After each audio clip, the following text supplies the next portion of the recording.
In a year, that will be 200 million times 365 days.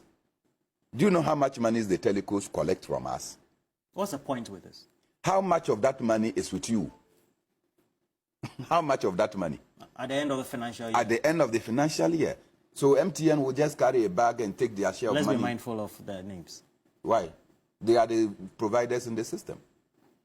Telecel will take their bag and go. Glo will take their bag and their share of money and go. At the end of the day, it is only taxes that they declare. That is if they are not even doing smart accounting. If they do smart accounting, at the end of the day, you will realize that there will be an insignificant component of taxes that you have to get. But the telecos would have grown by a certain magnitude. So you factor that as economic growth.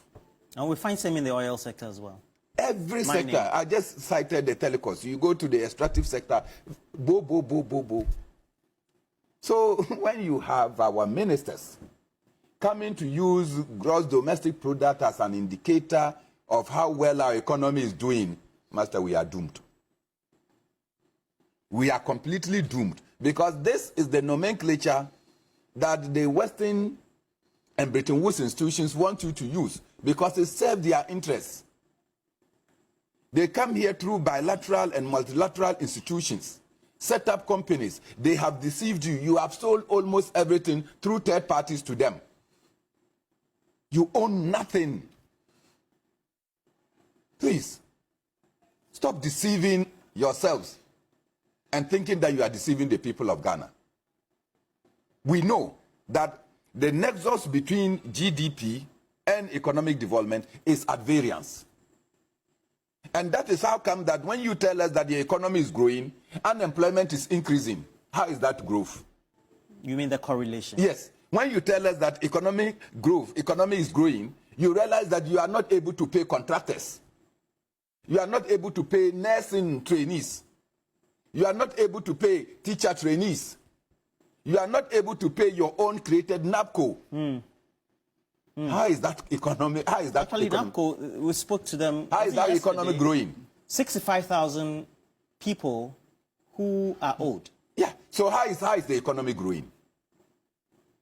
So please, stop deceiving yourself, because you are not deceiving the people of Ghana. The announcement he made was that we have 8 billion. And so which 8 billion? In which coffers? What they are saying is that you owe us. And the way we have looked at things, we are not capable of paying, servicing these debts. So we are willing to write off 8 billion. Does that mean that you have the money?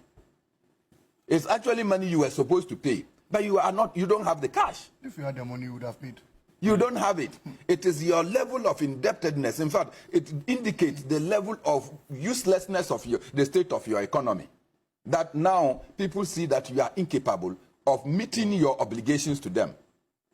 You think that it's not a dent for somebody to come and tell you that, oh, I know you are too poor, therefore don't pay your debt. What prestige and honor is in that? What honor is in that? That you owe. You are in a state that you are incapable of paying. And who landed us into this? And since when did the Minister for Finance...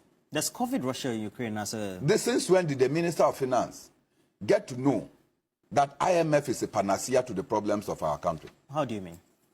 Is it not the same people and brackets that went to the Tamale Aliu Mahama Stadium and indicated that IMF will not go today, will not go tomorrow? And that e-levy was the panacea, was the Akobam. E-levy was a what? Akobam. You know Akobam?